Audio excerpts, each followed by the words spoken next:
Today I'll be talking about the overview of Asian mobile market on Android. Let me first introduce myself. My name is Choi Wai Cheong. I'm born and bred in Malaysia. I was living in Japan for 15 years before I came to Singapore early last year to set up the company, and now my role is also to, other than the building up strategic alliances and helping the Metabs business grow in APAC and globally. Okay, so who is Metabs? I mean, just a very brief introduction of our company. We are an entrepreneurial venture company with the parent company headquarters in Tokyo, and we have subsidiary in Singapore with offices in Tokyo, in Korea, Hong Kong, and San Francisco. So our sole mission is to focus on Android developers, on helping them win in the Google market, and we deal with only result-based CPI solution. And with the winning strategy, so we have helped promote and monetize hundreds of top-ranked apps in Japan and Asia. So first, let us go over some overview of the current status of Google Play market.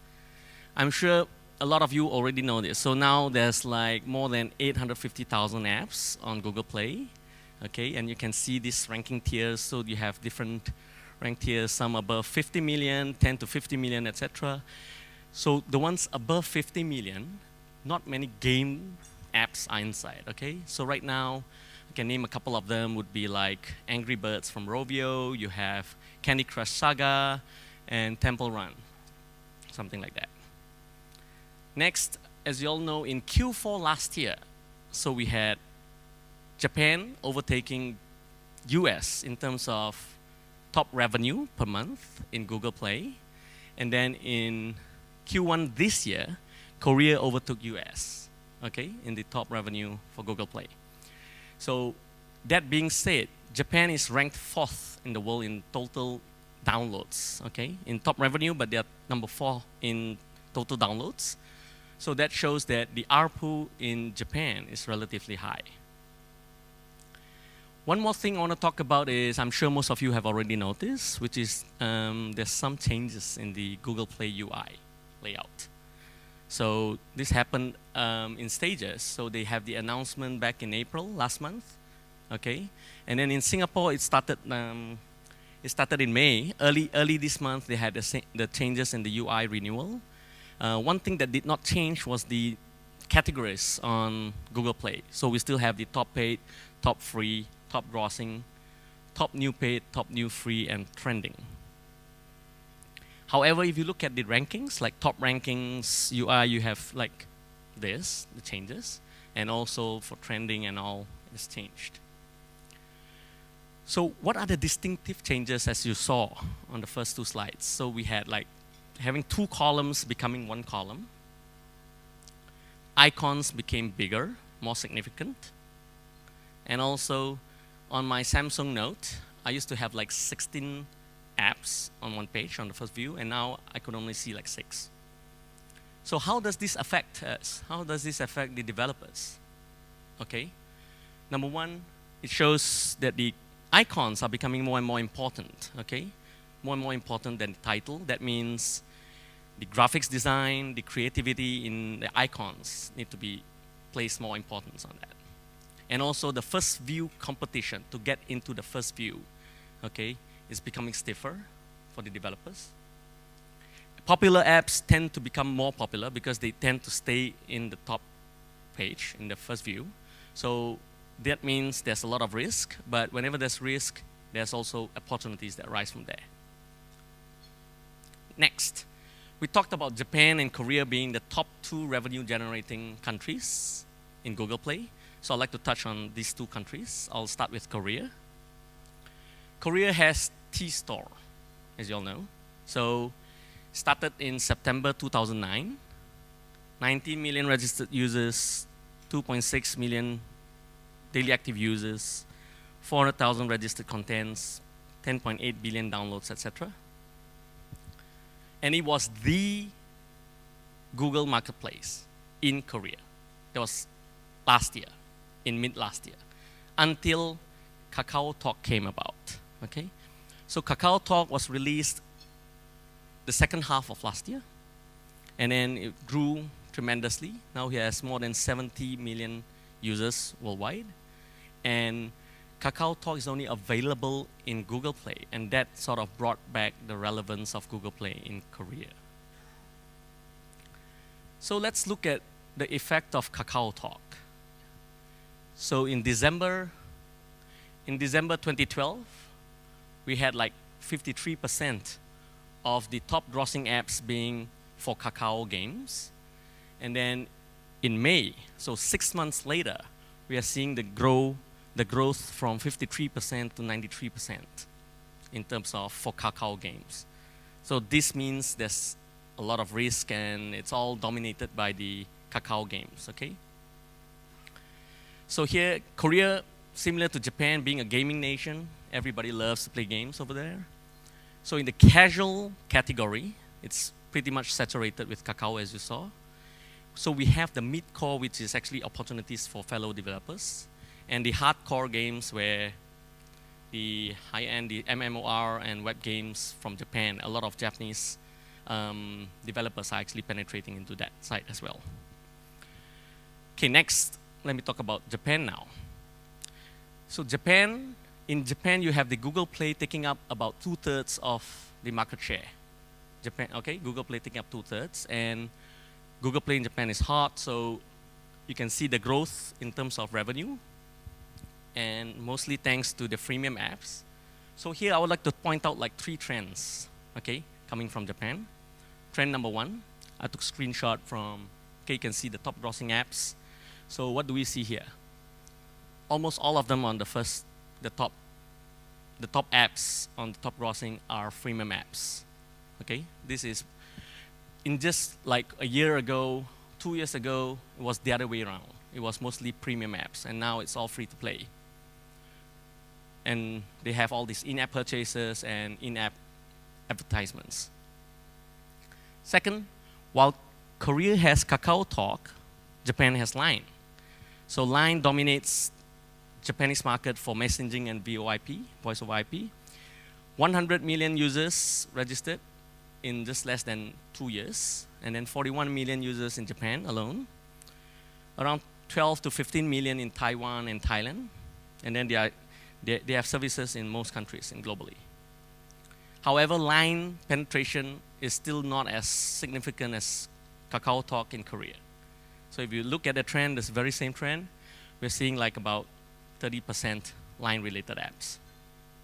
Next, trend number 3, we see like about 60%, okay, of the top grossing apps in Japan are actually from the social card games. So that's very popular genre for Japanese market. And what else is happening in Japan every day, every single day? We see like 2 to 3 apps, 2 to 3 new apps being released every single day. So that means competition gets stiffer. However, that being said, there's a lot of big potential for the biggest revenue generating market in the world. Famous question, how to win? So how do we succeed? How do we make money out of it? Here, let me share some case studies with you, okay, for the partners that we've been working with over the last 1 year or so. Total planning. Now, this is a term we use internally for our partners that do their marketing from user acquisition to user engagement, all right, to monetizing, etc. I'm taking up an example for a game app, okay. Campaign budget, they came out when they first released the app, they had a $200,000 budget for the first month, and it's exclusive for Metabs. They had our Metabs SDK integrated. That means our offer wall will be shown to engage their non-paying users and also to monetize. So the results that they got, the ROI for the first month, they got like $180,000, and then consecutively they got an average about $400,000 monthly.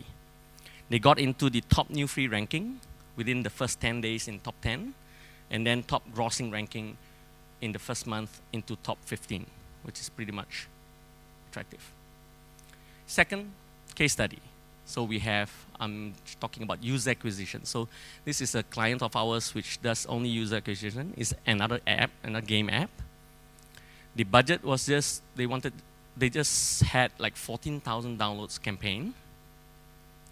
And the results in Hong Kong and Taiwan in the traditional Chinese market, they went into top new free category in top 10, top 6 in Hong Kong, and top 10 in Taiwan. And what's more interesting is the organic downloads that they had, okay? With just 14,000 downloads campaign, they had more than 100,000 organic downloads due to them reaching into the top 10 rankings in the top new free category. Next, another marketing and user engagement. So here they have like user acquisition plus user engagement with the SDK, with the Metabs SDK integrated. So it is another game app. Please bear in mind that we work with mostly game apps in Metabs, okay? So our traffic has more than 90% of game apps, actually more than 95% of game apps. So the campaign budget was a mere $10,000, okay? It's just for test marketing. And the results in Japan after 2 weeks, they had 90% increase in the top arcade rankings. And bear in mind, this is not a new app. This is an existing app, okay? So they integrated the Metabs SDK and they saw 90% increase in top arcade rankings. And in the top grossing rankings, they increased more than 400 spots. I don't want to bore you with more and more of this, but just one more to go, okay? So this one is not a game app. This is a social shopping app that they came to us for user acquisition only. Campaign, the budget was about $20,000. The results in Japan after 1 week, from rank 43 in the shopping category to top 6.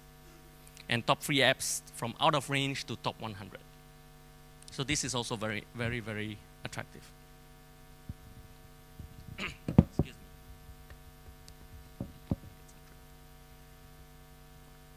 me.